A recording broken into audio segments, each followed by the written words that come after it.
নমস্কার প্রিয় শ্রোতা বন্ধুরা, রাধা কৃষ্ণ উইথ পিয়ালি চ্যানেলে আমি পিয়ালি আছি। আজকে আপনারা শুনবেন শিব পুরাণ।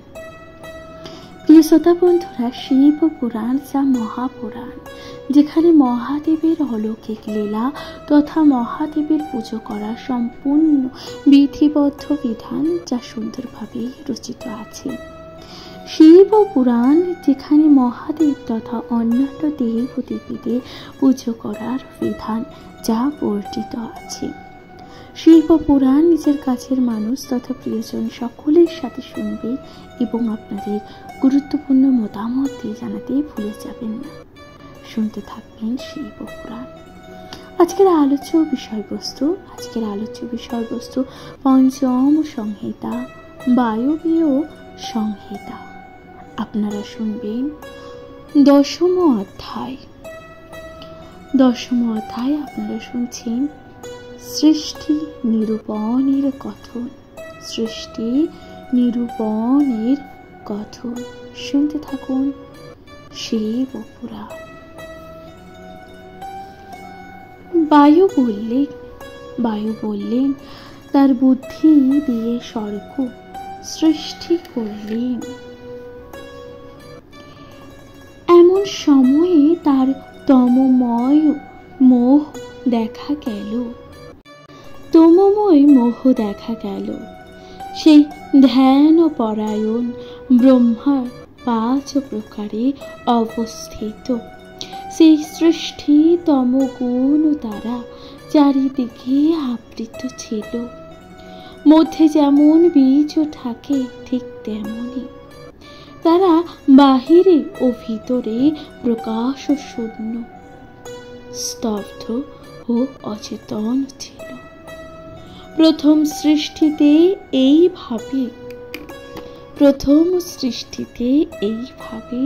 অভিমত সাধনে অযোগ্য বিবেচনা করে ব্রহ্মা অপ্রসন্ন মনা হলেন।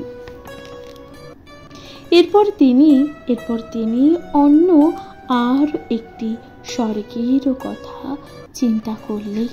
ভগবান বললেন যে এরপর তিনি আরো একটি অন্য স্বর্গের কথা চিন্তা করলেন। তার তির্যক স্রোত নামে দ্বিতীয় স্বর্গ উৎপন্ন হল। অসন্মার্গের প্রবৃত্তি বা পশু সেই সৃষ্টিকেও নিজের অভিপ্রায় সাধন করতে অক্ষম বলে তিনি বুঝলেন। ফলে ব্রহ্মা আবার একটি সৃষ্টির কথা চিন্তা করলেন।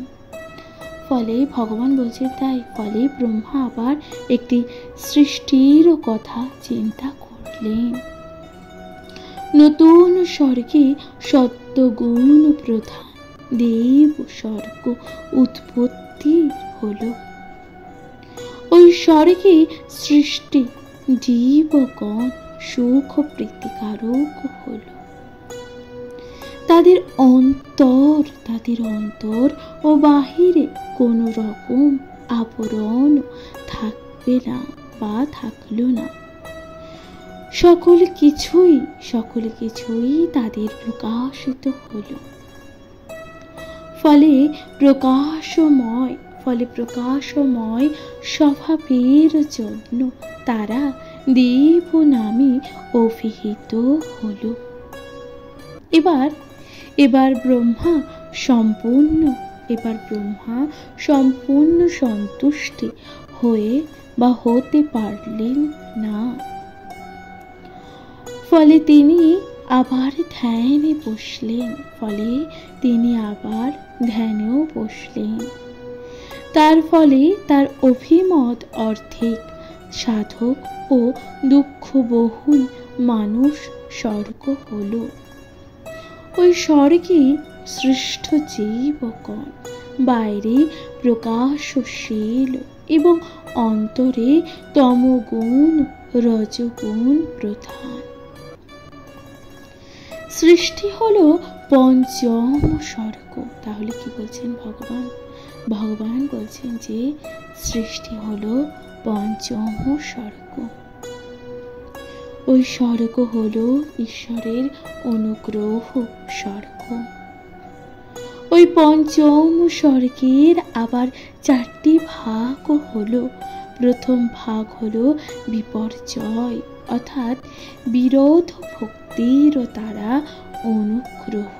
পালে পঞ্চম ভাগকে ভগবান বলছেন যে ওই পঞ্চম ভাগের স্বর্গের আবার 4টি ভাগ হলো। প্রথম ভাগ হলো বিপর্যয়, অর্থাৎ এই যে বিরোধ ভক্তির দ্বারা অনুগ্রহ। দ্বিতীয় শক্তি অর্থাৎ তপস্যাজনিত সমর্থের দ্বারা। তৃতীয় হলো তুষ্টি, অর্থাৎ পরমেশ্বরের প্রসাদ দ্বারা। চতুর্থ হলো সিদ্ধি, অর্থাৎ সাধনের ফল প্রাপ্তির দ্বারা। যারা ওই 4 প্রকার অনুগ্রহের প্রাপ্তির পথ নিল না, তারা স্ত্রী ও ধন ইত্যাদির আসক্ত হলো। অর্থাৎ যারা এই যে 4 প্রকার অনুগ্রহ প্রাপ্তির পথ নিল না, তারা স্ত্রী ও ধন ইত্যাদিতে আসক্ত হলো। তারা হলো খাদ্য তৎপর। তারা কি হলো? খাদ্য তৎপর। তারা হলো দুর্বৃত্ত, ভৃত, প্রেত, পিশাচ ইত্যাদি। ভগবান বলছেন যে তারা হলো দুর্বৃত্ত, ভূত, প্রেত, পিশাচ ইত্যাদি। ব্রহ্মা প্রথমে মহতের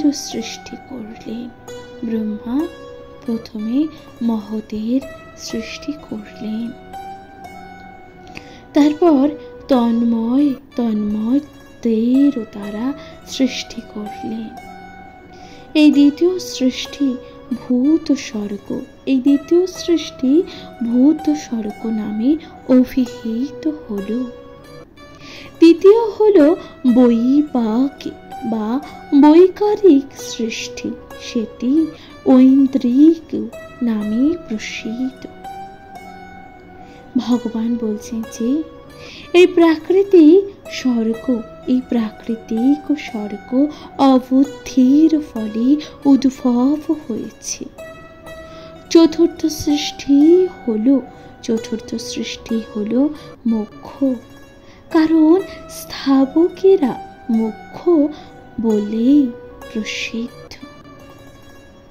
তির্যক শ্রোতা নামে যে সৃষ্টির কথা বলা আছে, অর্থাৎ তির্যক শ্রোতা নামে যেই সৃষ্টির কথা বলা আছে, তার দ্বারা পঞ্চম স্বর্গে পশু পাখির সৃষ্টি হয়েছে। এরপর আছে ষষ্ঠ স্বর্গ, যা ঊর্ধ্বশ্রোতা নামে প্রসিদ্ধ।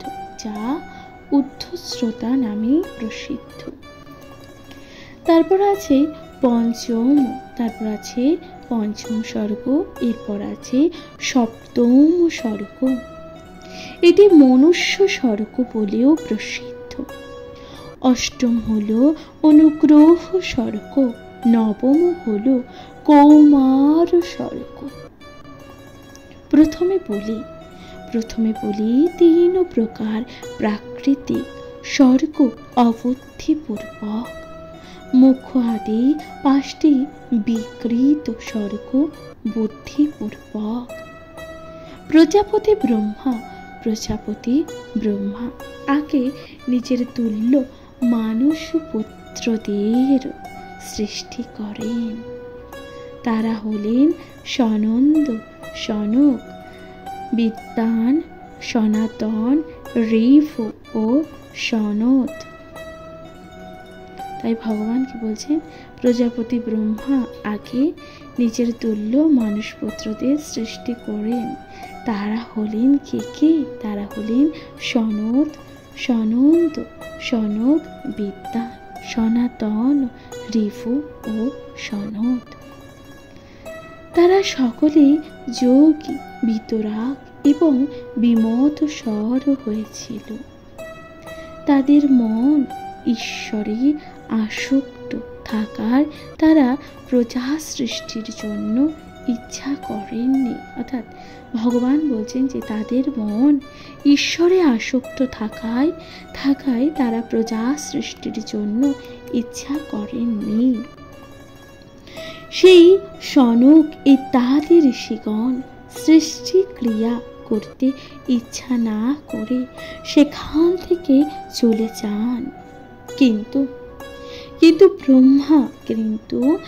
ব্রহ্মা পুনরায় সৃজন করতে ইচ্ছা করেন, অর্থাৎ কঠোর তপস্যায় বসেছিলেন। তাহলে ব্রহ্মাদেব আবার সৃষ্টি, অর্থাৎ এই যে সৃষ্টিকে সৃজন করার জন্য ব্রহ্মাদেব আবার কঠোর তপস্যায় বসেছিলেন। তারপর দীর্ঘকাল তপস্যা করার জন্য নিজের দুঃখ বোধ হয়। তার ফলে তার মনে রাগ জন্ম নেয়। তার মনে কি হয়? রাগের জন্ম নেয়। ব্রহ্মা রেগে গেলে তার চোখ থেকে অশ্রুবিন্দু পড়ল। তার সেই চোখের জল থেকে ভূত প্রেত ইত্যাদি উৎপন্ন হলো। তাহলে এই যে ভূত প্রেতের সৃষ্টি কিভাবে হলো? ব্রহ্মাদেবের সেই যে রেগে গিয়ে চোখের জল পড়ল, সেই চোখের জল থেকেই উৎপন্ন হলো ভূত প্রেত। সেই ভূত প্রেত সবাইকে অশ্রুপাত করতে দেখা গেল। তা দেখে ব্রহ্মা নিজেকেই নিন্দা করলেন। তখন তার রাগ ও বিমর্ষতা থেকে মূর্ছার উৎপত্তি হলো। ক্রোধান্বিত সেই প্রজাপতি মূর্ছিত হয়ে প্রাণ ত্যাগ করলেন। প্রিয় শ্রোতা বন্ধুরা, তাহলে আপনারা শুনলেন সেই যে ক্রোধান্বিত প্রজাপতি মূর্ছিত হয়ে প্রাণ ত্যাগ করলেন। তারপর প্রাণের ঈশ্বর নীল রহিত ভগবান রুদ্র শেষে কৃপা করলার জন্য তার মুখ থেকে আবির্ভূত হলেন। তখন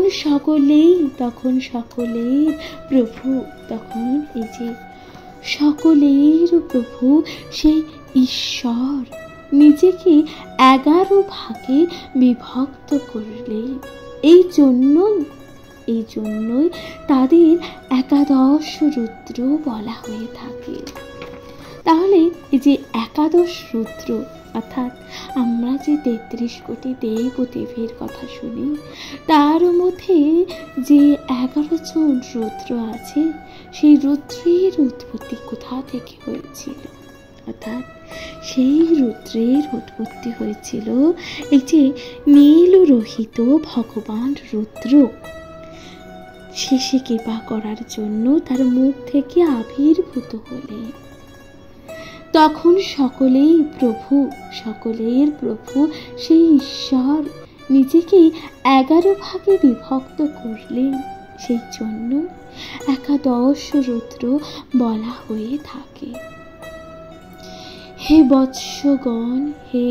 বৎসগণ, লোকের ওপর অনুগ্রহ করার জন্য তোমাদেরকে আমি সৃষ্টি করেছি।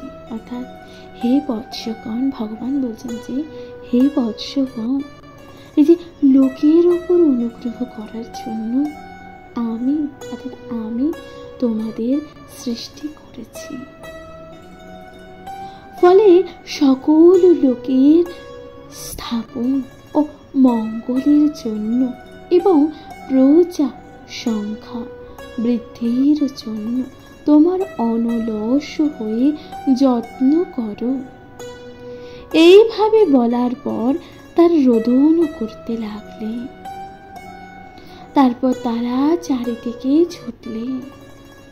তারা রোদন করেছিলেন এবং দৌড়েছিলেন বলে তার নামই হলো রুদ্র।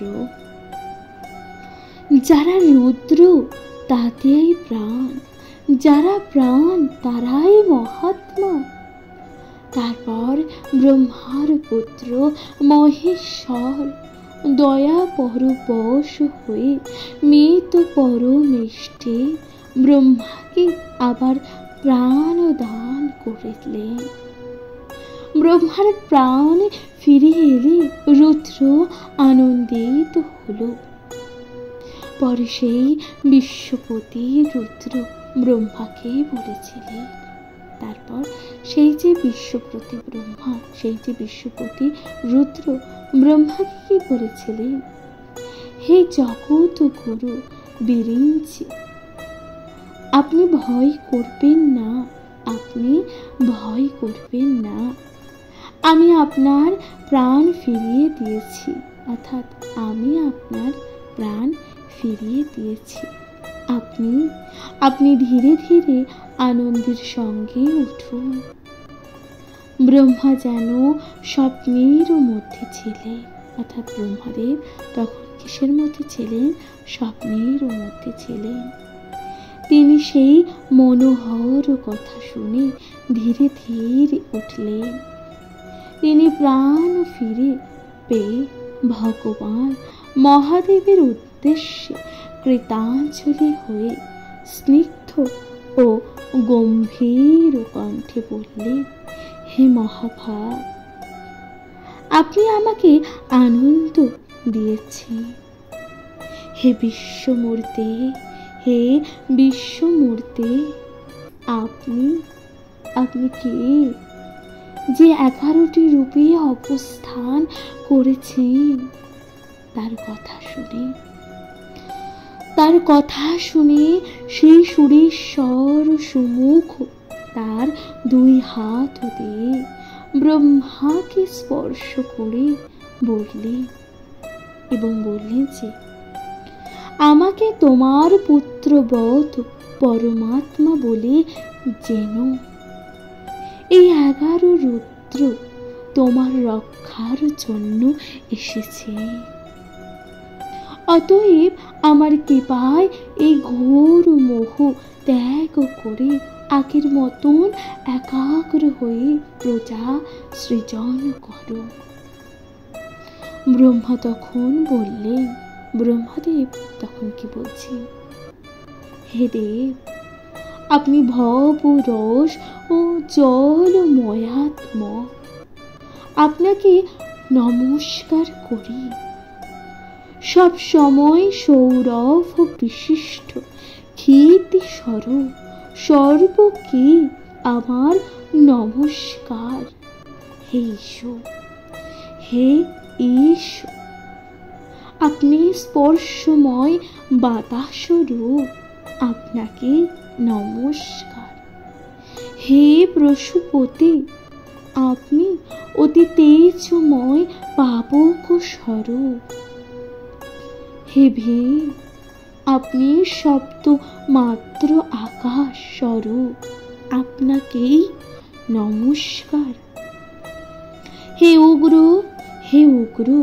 আপনি উগ্র মূর্তি যজমান স্বরূপ, আপনাকে নমস্কার করি। হে মহাদেব, আপনি অমৃত মূর্তি সোম স্বরূপ, আপনাকে নমস্কার করি। তাহলে এখানে আপনারা শুনলেন, ব্রহ্মাদেব যখন পুনরায় প্রাণদান, অর্থাৎ ব্রহ্মাদেবের যখন পুনরায় প্রাণ ফিরে আসলো, তখন ব্রহ্মাদেব এই যে রুদ্র অর্থাৎ মহাদেবের অবতার রুদ্রকে কিন্তু প্রণাম করলেন, মহাদেবের স্তোত্র পাঠ করলেন। লোক পিতামহ ব্রহ্মা মহাদেবকে এইভাবে স্তব করে বিনীত বাক্যে তার কাছে প্রার্থনা করেন। তিনি বলেন, হে ভগবান মহেশ্বর, আপনি আমার পুত্র, আপনি ভূত ভবিষ্যৎ এবং বস্তুর অধিনায়ক। আমার মুখ দিয়ে আপনি আবির্ভূত হচ্ছেন। হে অনঙ্গ নাশক, সৃষ্টির কাজকে বৃদ্ধি করার জন্য আপনি আমার অঙ্গে উৎপন্ন হয়েছেন। অর্থাৎ এই যে ভগবানকে বলছেন ব্রহ্মাদেব, যে সৃষ্টির কাজকে বৃদ্ধি করার জন্য আপনি আমার অঙ্গে উৎপন্ন হয়েছেন। অতএব হে প্রভু, এই মহৎ সৃষ্টির কাজে ব্যাপৃত আমাকে সাহায্য করুন, প্রজা সৃজন করুন। ভগবান শঙ্কর ত্রিপুর মর্দন রুদ্র বলেছেন, বেশ তাই হবে।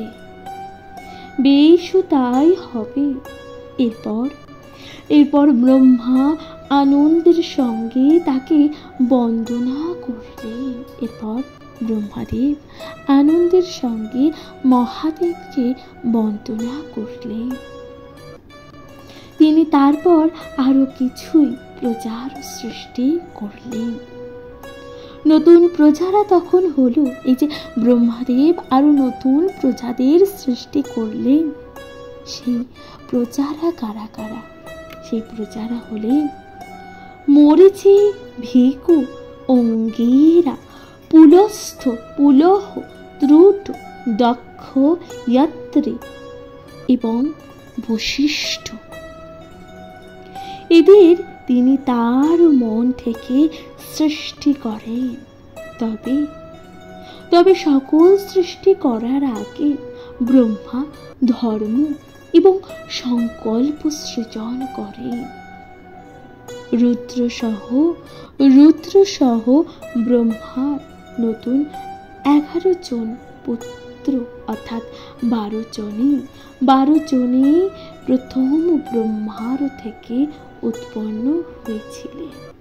তাহলে ভগবান কি বলছেন? ভগবান বলছেন যে এই যে সৃজন করে এবং এই যে রুদ্র সহ ব্রহ্মার নতুন ও 11 জন পুত্র, অর্থাৎ এই যে 12 জন প্রথম ব্রহ্মা থেকে উৎপন্ন হয়েছিলেন।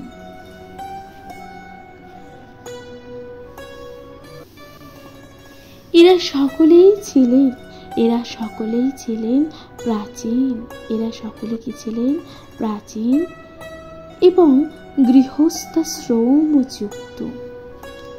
এই 12 জনের 12টি বংশ হয়েছিল। এই যে 12 জনের 12টি বংশ হয়েছিল। ওই সকল বংশ ছিল প্রজাবান, ক্রিয়াবান। তারা মহর্ষিগণ দ্বারা অলঙ্কৃত হয়েছিলেন। তাহলে ভগবান বলছেন তারা মহর্ষিগণ দ্বারা অলঙ্কৃত হয়েছিলেন। অতঃপর ব্রহ্মা রুদ্রের সঙ্গে সেই জলে দেব, অসুর ও পিতৃ ও মানুষ, এই যে 4 প্রকার ব্রহ্মা সৃষ্টি করতে ইচ্ছা করলে সেই সৃষ্টি করার কাজে তিনি ধ্যানস্থ হলেন। তাহলে এই যে সেই সৃষ্টি করার কাজে তিনি কি হলেন? ধ্যানস্থ হলেন। তিনি নিজের মুখ থেকে দেবতাগণকে কক্ষ, প্রদেশ এবং পিতৃগণকে, জঘম থেকে অসুরগণকে এবং শিষ্ণু প্রদেশ থেকে মানুষ সৃষ্টি করলেন। তার পশ্চাৎ দেশ থেকে ক্ষুধার রাক্ষসদের উৎপন্ন করলেন। তাহলে ব্রহ্মাদেব তার যে পশ্চাৎ দেশ থেকে ক্ষুধার রাক্ষসদের উৎপন্ন করলেন। তার শরীরের পার্শ্বদেশ থেকে সাপ, যক্ষ, ভূত, গন্ধর্ব ও বায়ুগণ উৎপন্ন হলো। তার শরীরের বক্ষস্থল থেকে উৎপন্ন হলো পাখিদের। তাহলে এই যে পাখির উৎপত্তি কোথা থেকে হলো? ব্রহ্মার বক্ষস্থল থেকে। মুখ থেকে উৎপন্ন হলো ছাগলের, তার পা থেকে উৎপন্ন হলো হাতি, ঘোড়া, গাধা, গরু, হরিণ।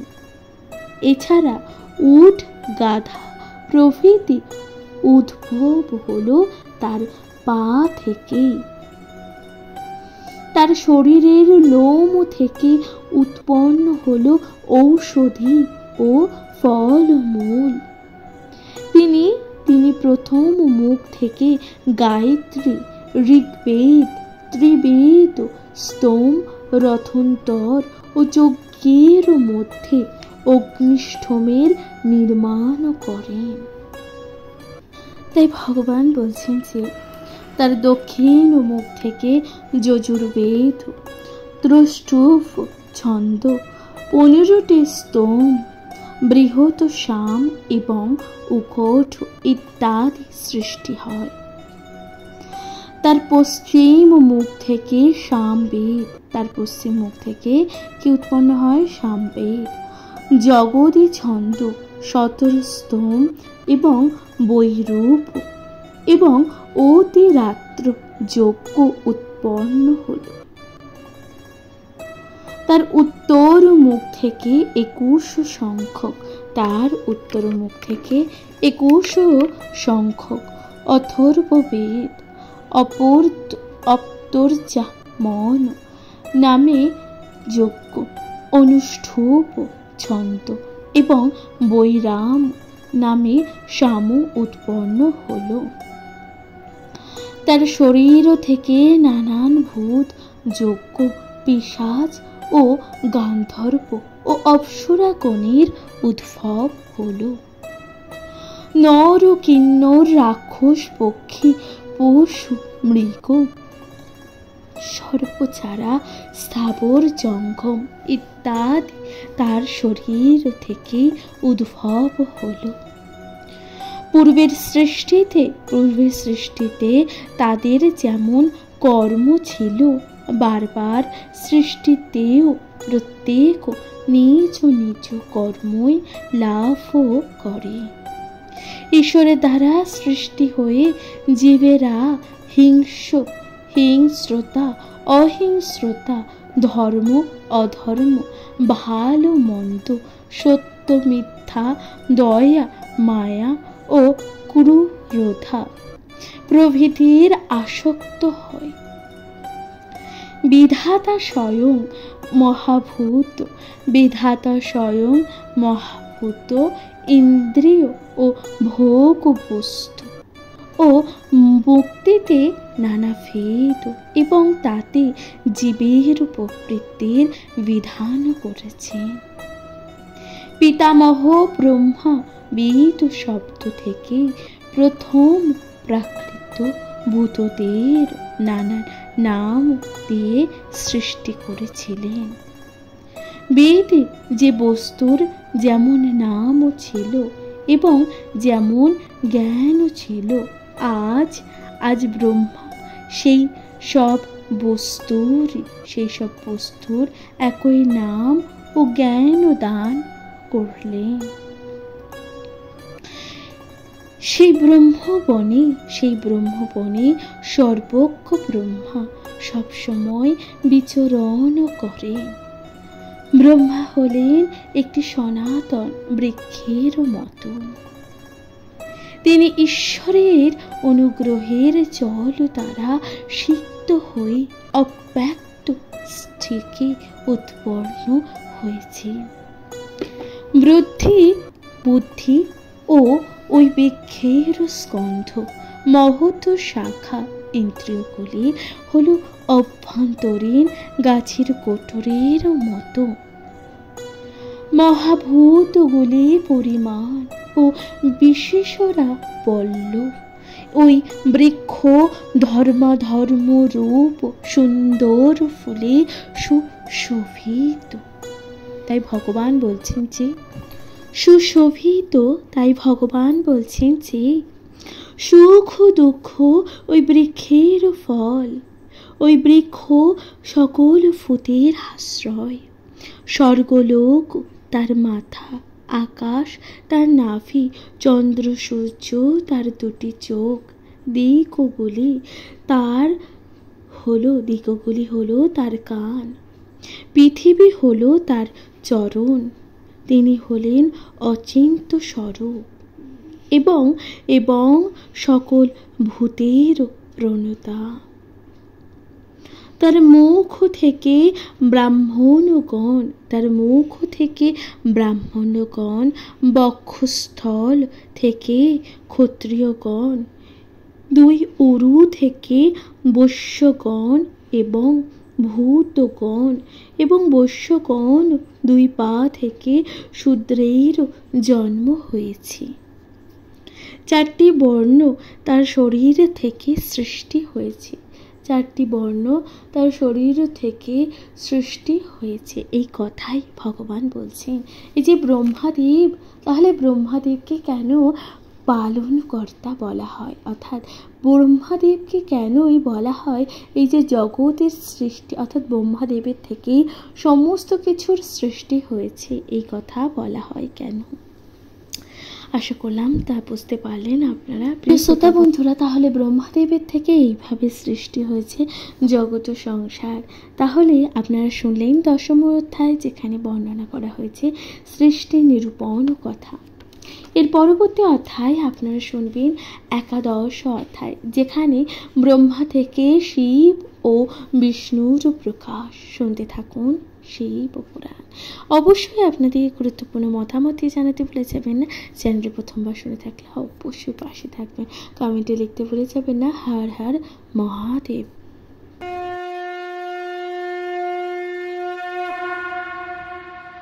নমস্কার প্রিয় শ্রোতা বন্ধুরা, রাধাকৃষ্ণ পেট পিয়ালি চ্যানেলে আমি পিয়ালি আছি। আজকে আপনারা শুনছেন শিবপুরাণ। শিবপুরাণে আপনারা শুনছেন 11 অধ্যায়, অর্থাৎ ব্রহ্মা থেকে শিব ও বিষ্ণুর প্রকাশ।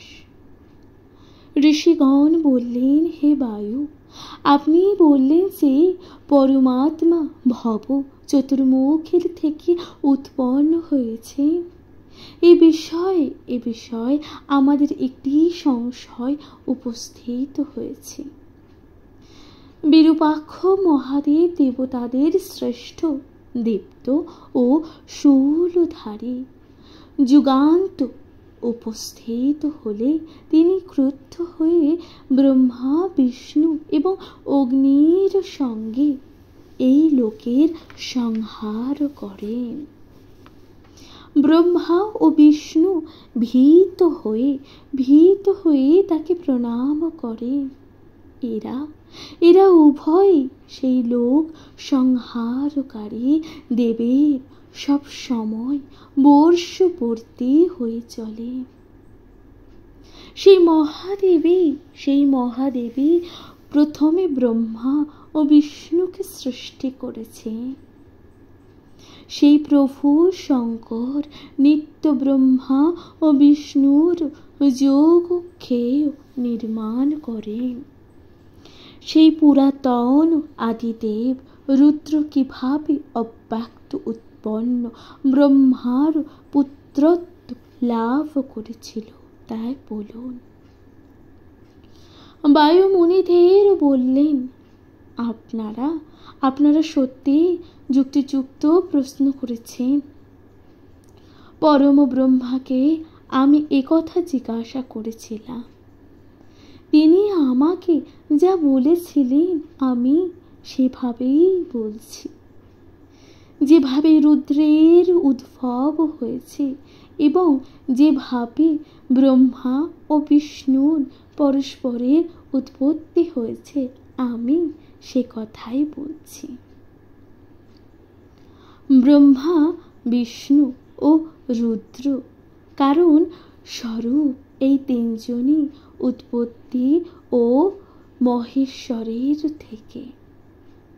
এই তিনজনই এই জগৎ সংসারের সৃষ্টি, স্থিতি ও লয়ের কারণ।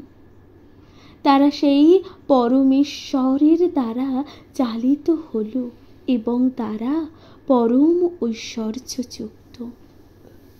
তারা সেই পরমেশ্বরের শক্তির দ্বারা নিত্য অধিষ্ঠিত এবং তার কার্য কারণে সক্ষম। পিতা পরমেশ্বরের মাধ্যমে তারা তিনজন প্রথমে কার্য নিয়োজিত হন। ব্রহ্মা সৃষ্টির কার্যে, বিষ্ণু পালকের কার্যে এবং রুদ্রদেব ধ্বংসের কার্যে নিয়োজিত হন।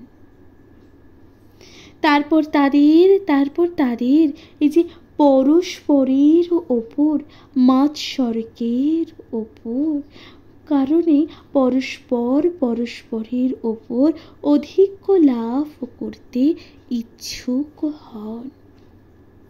তখন তারা তপস্যার মাধ্যমে তাদের পিতা পরমেশ্বরকে সন্তুষ্ট করতে পেরেছিলেন। পিতা পরমেশ্বরের কৃপাতেই তারা সর্বাত্মা লব্ধ হন। এজন্য পিতা প্রথম এক কল্পে ব্রহ্মা ও নারায়ণকে সৃষ্টি করেন। পরে কল্পান্তরে ব্রহ্মা ও রুদ্র নারায়ণের সৃষ্টি করেন। অন্য একটি কল্পে বিষ্ণু ব্রহ্মা ও রুদ্রকে সৃষ্টি করেন। কোন কল্পে ব্রহ্মা নারায়ণকে সৃষ্টি করেন। আবার কোন কল্পে ব্রহ্মা রুদ্র ব্রহ্মাকে সৃষ্টি করে। এইভাবে কল্পে কল্পে ব্রহ্মা, বিষ্ণু, মহেশ্বর পরস্পরকে পরাজিত করতে চেয়ে নিজেরাই নিজেদের মধ্যে সৃষ্টি করে। এটি তৎপুরুষ নামক কল্পে পরমেষ্টি ব্রহ্মার সংকল্পে সংঘটিত হয়েছিল। পূর্বকালে মেঘবাহন কল্পে নারায়ণ দেব হাজার বছর মেঘ রূপ ধারণ করেছিল। সেই সময় তিনি ভগবান হরকে বহন করেছিলেন। তখন মহাদেব বিষ্ণুর মনের ইচ্ছা অনুভব করেন এবং তখন তিনি বিষ্ণুকে সকল অব্যয় দান করেন। সকল প্রভুর প্রভু মহাদেব পরমেশ্বরের কাছ থেকে ওই রকম শক্তি লাভ করে ভগবান বিষ্ণু ব্রহ্মার সঙ্গে এই বিশ্বের সৃষ্টি করেন। বিষ্ণুর দ্বারা সৃষ্ট নতুন ব্রহ্মা বিষ্ণুর ওই রকম শক্তি দেখে অত্যন্ত হিংসা করে।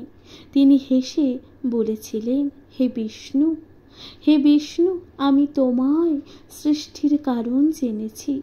রুদ্র যে কারণে আমাদের দুজনের থেকে বেশি শক্তিশালী সে কথাও আমি জেনেছি। গচ্ছ বিষ্ণু ময়া জ্ঞাতং তব স্বর্গম কাররম অবএধি রোধি কশান্তি সরুদ্র নাস্তি সংশয়। অর্থাৎ এরপর ভগবান বলছেন যে এই যে ব্রহ্মা অর্থাৎ সেই যে বিষ্ণুর চারটি হাত, তিনি সুনির্মিত ও সুন্দর আবরণে ভূষিত।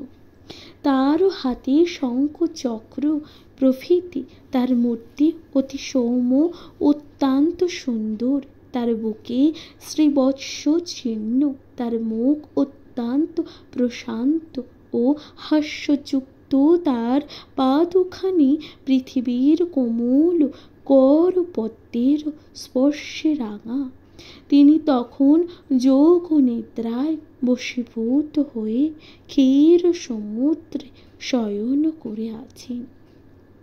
তিনি তমগুণী কাল নামে প্রসিদ্ধ ও রজগুণে তিনি ব্রহ্মা ও সত্যগুণে সর্বগামী বিষ্ণু এবং নির্গুণ অবস্থায় মহেশ্বর।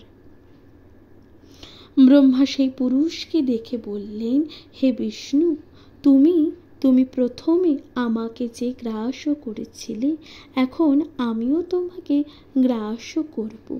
হে মহাবাহু বিষ্ণু ব্রহ্মার কথা শুনে বললেন। তিনি ভালো করে ব্রহ্মাকেও দেখলেন, তারপর একটু হাসলেন। এই সময়ের মধ্যে পরম ব্রহ্মা বিষ্ণুকে গ্রাস করে ফেলেন।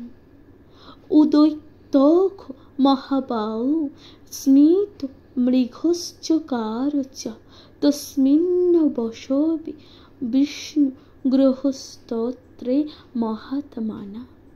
তারপর ব্রহ্মা আবার তার দুই ভ্রুর মধ্যে বিষ্ণুকে প্রকাশ করেন। ঠিক সেই সময় ভগবান মহাদেবের অমূর্ত হয়ে মূর্তি ধারণ করেন। তিনি ব্রহ্মা ও বিষ্ণুকে শক্তি দেখার জন্য সেই মূর্তি ধারণ করেন। শুধু তাই নয়, তিনি তাদের অনুগ্রহ করার জন্য অবতীর্ণ হন। প্রিয় শ্রোতা বন্ধুরা, তাহলে এখানেই সমাপ্ত হলো একাদশ অধ্যায়। আপনারা শুনলেন ব্রহ্মা, শিব ও বিষ্ণুর প্রকাশ। শিব পুরাণ আপনাদের কেমন লাগলো অবশ্যই আপনাদের গুরুত্বপূর্ণ মতামতটি জানাতে ভুলে যাবেন না। চ্যানেলে প্রথমবার শুনে থাকলে অবশ্যই পাশে থাকবেন, কমেন্টে লিখতে ভুলে যাবেন না। হর হর মহাদেব। আজকের মতো জানাচ্ছি এখানে বিদায়।